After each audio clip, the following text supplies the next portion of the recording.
A Manhattan church. 400 guests. Ivory flowers. A string quartet playing something that sounds like Happily Ever After. Nobody is looking at the right thing. They are looking at the dress. Italian lace, hand-sewn, chosen by a man who selects everything in his life the way he selects furniture. For appearance. For the statement it makes when other people are watching. They are not looking at her face. If even one person in this room of 400 had looked at her face instead of the spectacle built around it, they would have seen it. The bruise on her right cheekbone. Purple. Fresh enough that the concealer is doing its best work and still losing. She applied it at 4 this morning in a marble bathroom with the practiced speed of a woman who has been doing this long enough to get fast at it. She did not cry when she applied it. He stopped crying about things like this a long time ago. The groom's hands rest on her shoulders. Light. Easy. The way a man touches something he has already decided is his. Not with affection but with the casual authority of ownership. His smile is for the room. His hands on her shoulders are not tenderness. They are a statement. Right. And every person in this church, in their finest silk, performing their most gracious smiles, is nodding along. She is 28 years old. Built herself from nothing.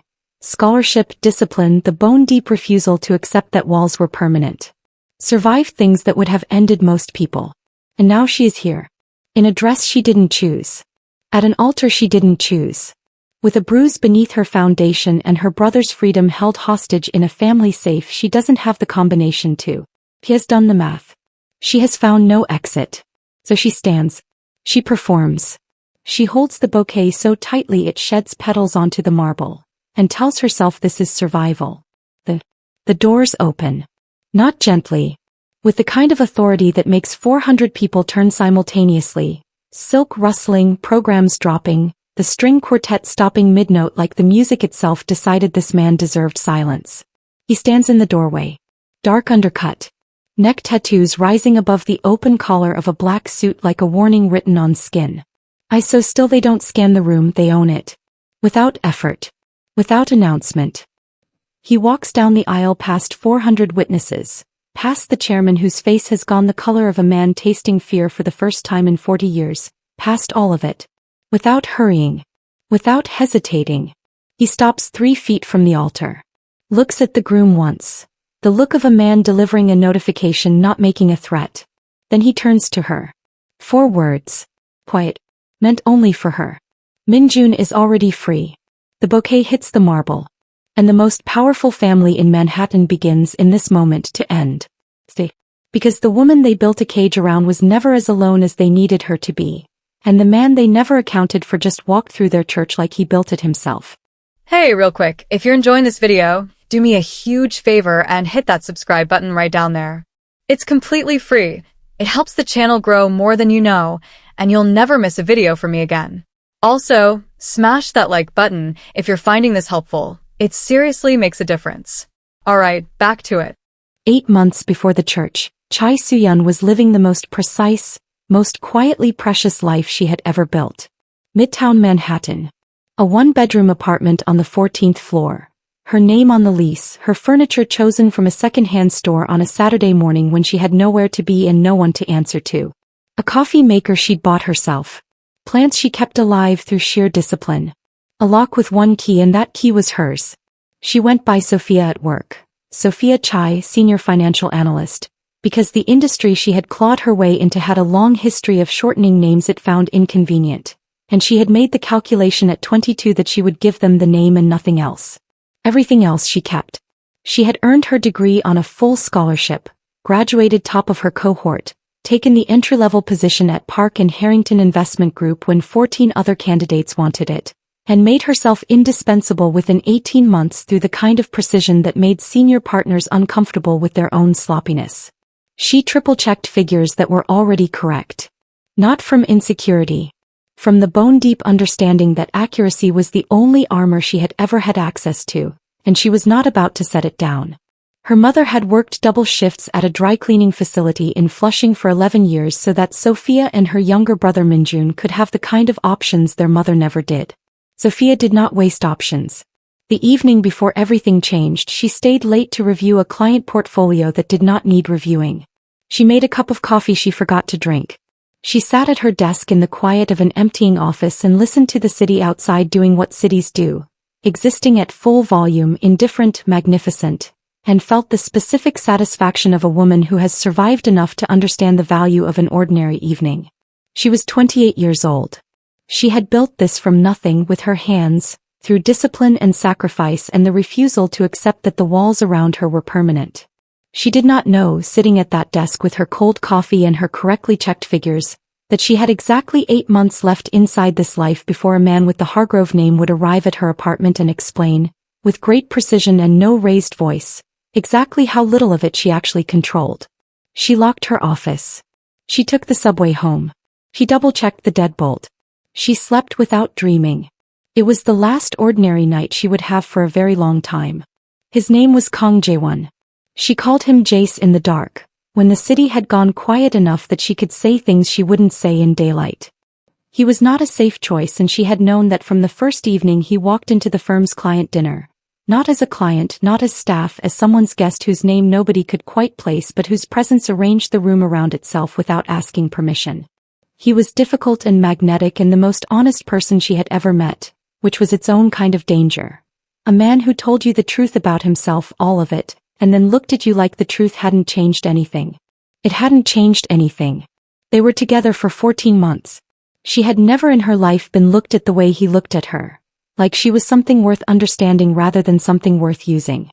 He learned the way she took her coffee and the way she went quiet when something hurt and the way she rebuilt herself after disappointment with such efficient competence that most people missed the cost entirely. He never missed the cost. In the dark, when she couldn't sleep, she would ask him, half joking, not joking at all, whether he still loved her. He always said the same thing. I never stopped. Then one morning he was gone. No note.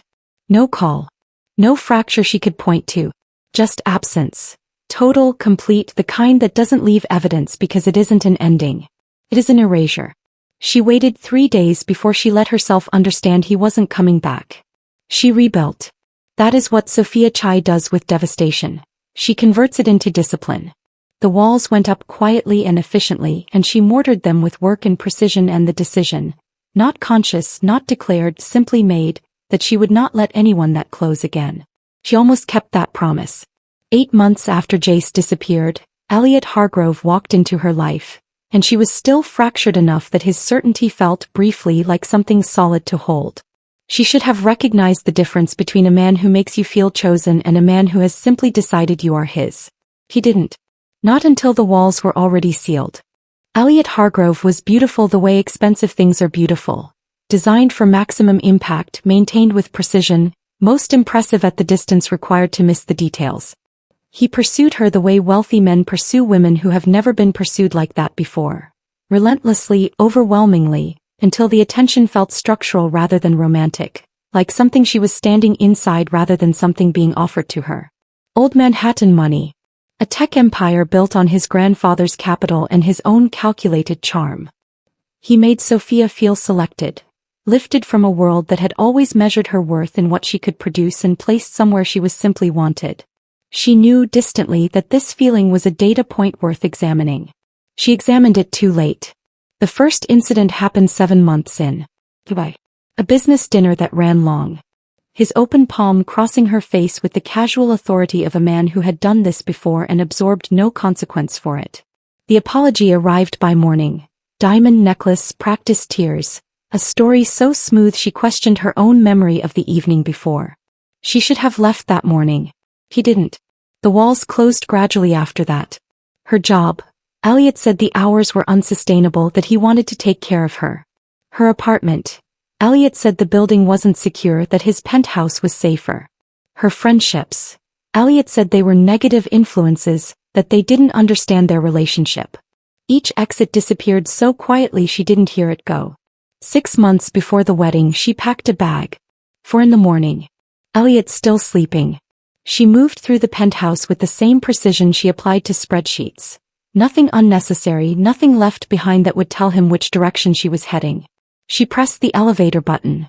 The doors opened. Chairman Reginald Hargrove was already in the lobby. 70 years old. Silver hair. The posture of a man who has never once in his life entered a room that did not belong to him. He held a tablet, and on the tablet was Minjun's name above a federal complaint for insider trading that had not existed the day before. Fabricated, he said pleasantly but flawlessly so. Your brother's access credentials. His communication records. 3 years of manufactured trades that no audit would question. He paused. Unless of course you'd like to stay. She stayed. Not for herself. For Minjun. Into something she could survive. Every morning inside the Hargrove P. She rode the elevator back up to the 42nd floor with her bag still in her hand, and she set it down in the closet and she closed the closet door and she went back to bed. She did not cry. She was already converting the Devastation House was a performance delivered to an audience of one. The right dress. The right smile. The correct display of contentment for a man whose most dangerous quality was his need to believe that everything he possessed was grateful to be possessed. Sophia understood this quickly and adapted faster, because understanding and adapting were the skills she had been sharpening since she was 18 years old and the world first made clear it wasn't going to make things easy. She did not stop being precise. She redirected it. Every exit mapped. Every pattern memorized. His moods, his triggers, the specific silence that meant she had 30 seconds to rearrange herself before something happened that she would be explaining away with concealer and long sleeves for the following week. She built a savings account he didn't know about, funded by jewelry sold piece by piece at a shop in Brooklyn, by overtime logged on a consulting project she told him was voluntary firm work. $1,500 a month, moved in amounts small enough to miss. Half of it went to Nari Park. Sophia had found her through a former colleague who mentioned offhandedly that someone had once reported a Hargrove household employee missing, and the case had been closed before it was opened. Sophia pulled the thread. Nari was living under a different name in a rented room in Philadelphia, surviving on temp work, flinching every time a black car slowed near the corner of her street. Sophia sent money. She never asked for anything in return. Nari sent one message once. He did the same thing to me. Worse. Sophia printed it, folded it, kept it inside the lining of a coat Elliot had never touched. Minjun called on Sundays reliably, always asking the same question with the same careful tone that told Sophia he suspected more than she had told him. Okay, Nuna? She always said yes. She said it the way their mother had said fine after double shifts. Convincingly, efficiently, with the kind of love that protects people by not letting them see the cost of it. The week before the wedding, Elliot arrived home from a business dinner 3 hours late and in the specific mood that Sophia had learned to recognize from body temperature alone. The controlled danger of a man whose evening had not gone the way he planned and who required somewhere for that frustration to land. She moved through the apartment carefully. Not carefully enough. The bruise was fresh by midnight. By 4 in the morning she had it covered. She stood at the mirror in the bathroom and practiced the expression that would read as a happy bride to 400 people who had no reason to look closely. He was very good at it by now. That was the most devastating part. Kong Jae-won had not chosen the Kong Syndicate. It had chosen him, the way inherited debts choose heirs, through blood and death and the specific cruelty of a father who built an empire and then died before he could dismantle it, leaving his son the only person positioned to either inherit or watch it consume everything connected to it. Jae spent 3 years doing what he had never planned to do, learning the architecture of a criminal network from the inside so completely that he could eventually control what it touched and what it didn't. He took over not from ambition but from calculation, the understanding that the only way to make the syndicate into something he could live with was to be the one holding it. He was precise about it. Methodical. He told himself he was building toward something specific. Enough power, enough reach, enough control over the variables surrounding Sophia Chai that when he finally crossed the distance he had maintained between them for 3 years, he would not become a weapon pointed at her by every enemy he had made on the way up. He watched her from a distance. Through contacts. Through the kind of quiet surveillance that left no footprint. He watched her rebuild after his disappearance with an efficiency that cracked something behind his ribs he thought had already been broken. He watched her survive. He was watching when her name appeared beside Elliot Hargrove's on a society page announcement. He was watching when an intelligence contact forwarded him a paparazzi photograph from the couple's engagement party. Sophia in a green dress, smiling the way she smiled when she was performing composure, and on her right arm, barely visible where the sleeve moved, the edge of a bruise that a professional eye catches and an untrained one misses. The photograph was taken on a Thursday. By Friday he had every resource at his disposal pointed at Elliot Hargrove. What came back over the following 72 hours rewrote everything he thought he understood about the family she was marrying into. The pattern. The women before her. 4 of them, same architecture, same progression, same erasure. A psychiatric commitment. Cold cases. An NDA paid to silence a household employee who had seen too much. And beneath all of it, buried 3 shell corporations deep inside the Hargrove Philanthropic Foundation, a financial infrastructure laundering capital for a Southeast Asian trafficking network that had been operating through the eastern seaboard for 11 years. The chairman was not a corrupt patriarch protecting a violent son. He was the machine.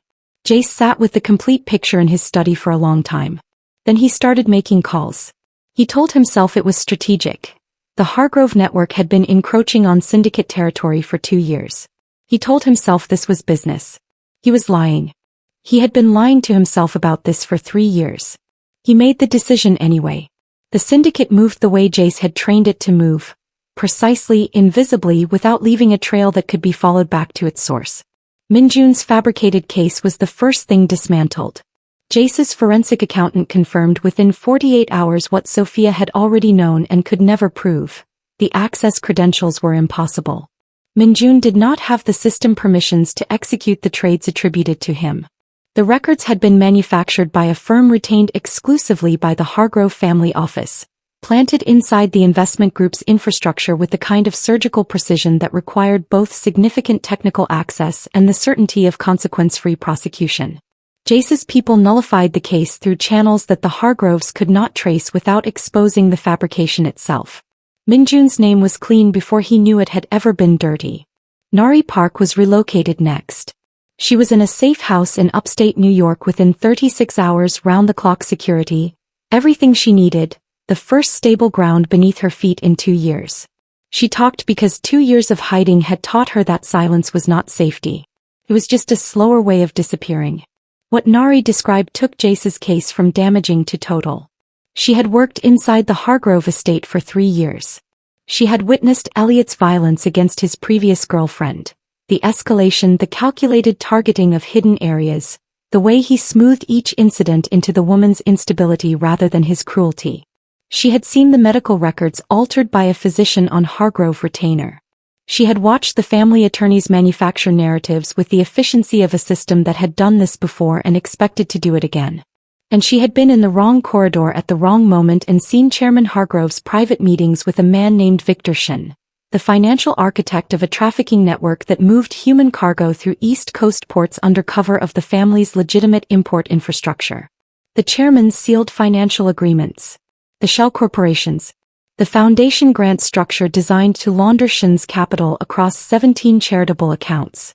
Jace's team compiled, verified, cross-referenced, until the drive held a case complete enough that no attorney alive could find a gap in it. $400,000 in security upgrades to the church, Jace's contact reported. 16 Hargrove security personnel on the wedding day. The chairman seated in the front pew beside a federal circuit judge who had ruled in Hargrove interests 11 times in 14 years. Jace looked at the report for a long time. Then he reached for a burner phone. 2 words. I never stopped. He sent it and set the phone down and told himself it was operational. He needed her to pause at the altar. He needed a single hesitation measured in heartbeats so that he could reach her before the ceremony concluded. He was still lying to himself. He knew it. He did it anyway. She was alone in the bridal suite at midnight when the message arrived. The rehearsal dinner had ended 2 hours ago. 400 guests, the performance of a happy couple executed with the precision Elliot demanded, his hand at the small of her back with the pressure of ownership rather than affection, his smile addressed to the room rather than to her. She had held hers steady for 4 hours. She had not let it slip once. Afterward, in the private corridor outside the venue, Elliot's hand had found her arm. She would not describe what happened after that. She had trained herself not to describe it, not even in her own mind, because description required acknowledgement and acknowledgement required deciding what to do about it, and she could not do anything about it until Minjun was safe. She covered the bruise at 11:30. He was very fast at it now. The bridal suite was all ivory and candlelight and the particular horror of a room designed to make a woman feel precious on the eve of something she has not chosen. The dress hung on a rail by the window. Her bouquet sat in a crystal vase. Someone had left a card that said tomorrow is the first day of the rest of your life, and she had turned it face down without reading the rest. Her phone was in her hand when the message came. Unknown number. 2 words. I never stopped. He stopped breathing. 3 years. That was how long it had been since she lay in the dark next to a man who said those words like they were the simplest truth he'd ever spoken, because for him they were. She stared at the message until the screen dimmed and she had to touch it to bring it back. Could be anyone. A mistake. A wrong number. A manipulation she hadn't anticipated. But her body knew the phrasing before her mind was willing to process the sender. Her body had been carrying those 3 words for 3 years like a splinter that had never worked its way out. She did not reply. She held the phone until the room began to lighten at the edges and she could hear the city coming back to life outside the window. The specific, indifferent, magnificent noise of a place that continues regardless of what is happening inside any given room. She did not sleep. She sat with the phone in her hands and the bruise beneath her foundation and the dress on its rail, and she thought about what it had felt like a long time ago to be in a dark room with someone who sat with her without checking his phone, without calculating the cost, without needing anything from her at all. She thought about what it had felt like to be held like a person rather than a possession. The bridal coordinator knocked at 6. Miss Chai. Sophia set the phone down. He picked up the bouquet. She walked toward the door and somewhere far below her, a black car was pulling up to a church. Jace dressed in silence. Dark suit. Black shirt, collar open. He did not check his reflection for long enough to see a man who had spent 3 years building toward a single morning and was not going to waste it on anything that wasn't the morning itself. Seojin, his head of security, a man whose stillness in a room had ended more negotiations than any weapon, stood at the car with a report. 400 guests. 16 Hargrove security, armed. The chairman in the front pew beside Judge Calloway. Victor Shin is not present, he's at the port. The drive is queued. One call sends it simultaneously to the FBI Financial Crimes Unit, the SEC, the Times, and every member of the Federal Judicial Oversight Board. Jace buttoned his jacket. Scope. The drive took 9 minutes. He spent them thinking about a woman eating takeout at her desk after midnight because someone had ordered it for her and she hadn't known how to refuse without explaining why she was still there. The way she'd held the container with both hands, like warmth, was something she wasn't sure she was allowed to take up too much of. The church rose white against a November sky. The string quartet bled through the stone walls. He stepped out and walked to the doors. They opened.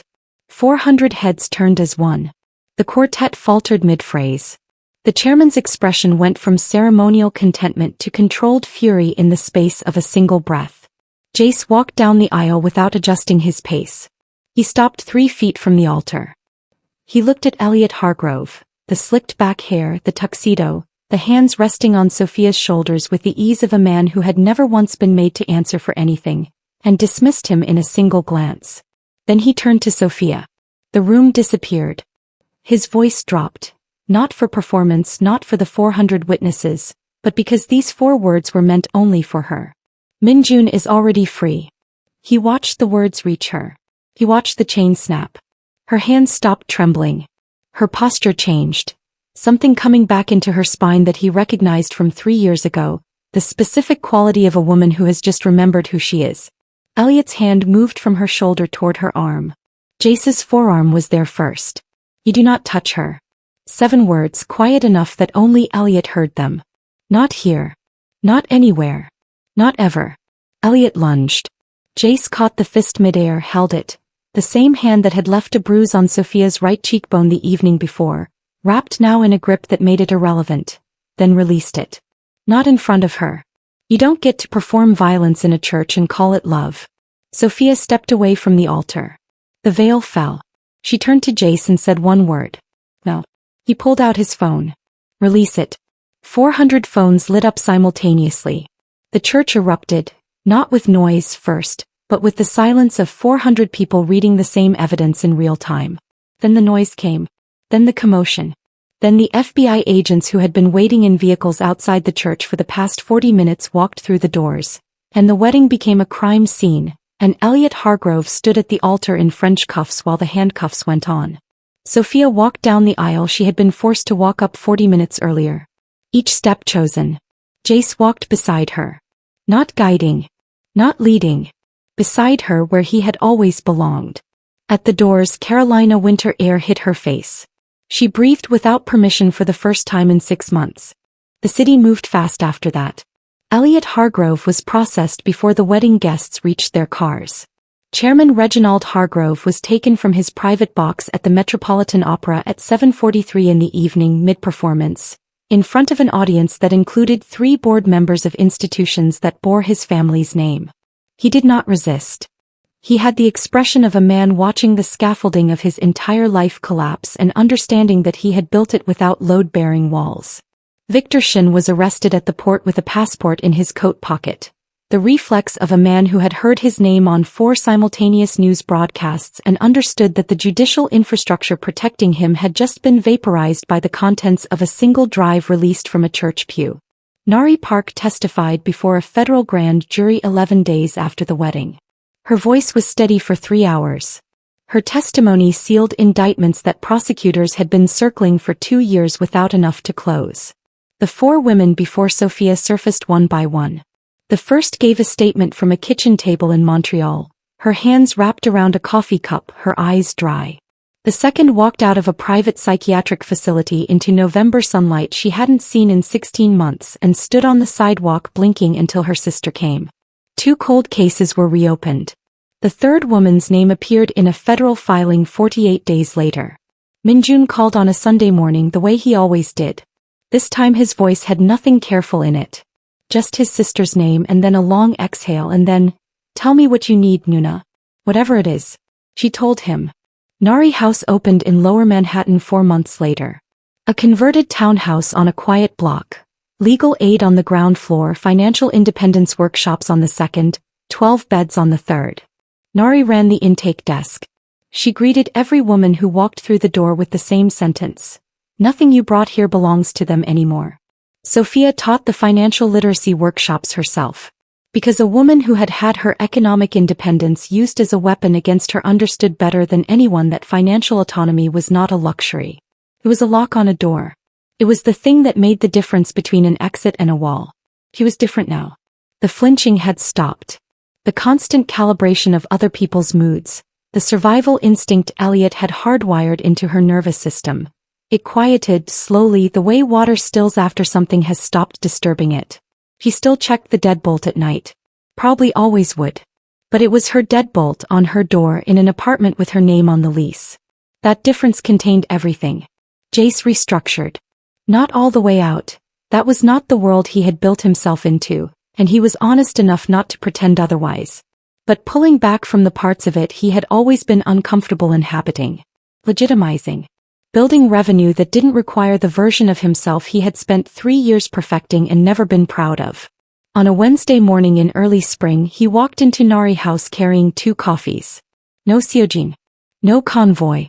Just a man in a dark jacket who looked, Sophia thought, like someone who had been quietly rearranging the architecture of his entire life around a single decision made in a church.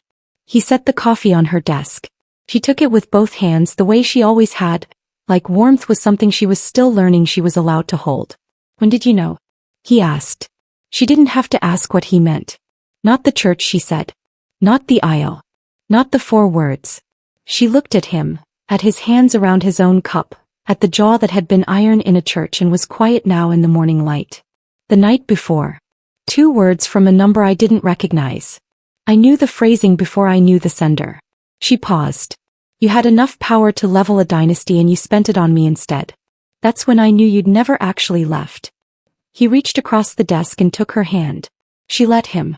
She had been letting him, she realized, since the moment he walked into a church she was being buried in, and gave her back the only thing that had ever truly mattered. The ability to choose. He kissed her in an office that smelled like coffee and fresh paint and the particular warmth of something built by people who knew the cost of what they were building. No altar. No audience. No hands on either of their backs. Just 2 people who found each other across a balance sheet and a forced wedding and a 3-year silence that had never been abandonment. Choosing finally, without leverage, without coercion, without anything but the freedom they had both paid too much to earn. Across the city in a federal holding facility, Elliot Hargrove watched the evening news. The anchor smiled. Nari House announced today that it has served its 100th resident in its first 4 months of operation. Founder Sophia Chai says the mission is simple. No woman should ever be trapped in a room she didn't choose to enter. Sophia on screen. No concealer on the healed cheekbone. Jace beside her, watching the interviewer with the patient attention of a man who has all the time in the world now and has decided to spend it exactly here. A guard changed the channel. Elliot stared at the blank screen and lived with the knowledge that the woman he had tried to make small was the woman who had made him irrelevant. She had done it without raising her hand. She had done it without raising her voice. She had simply refused to disappear, and built a house so that no one after her would ever have to be as alone in that refusal as she once was.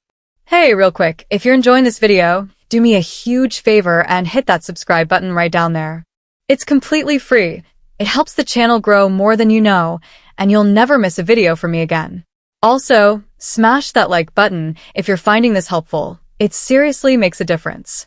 Alright, back to it.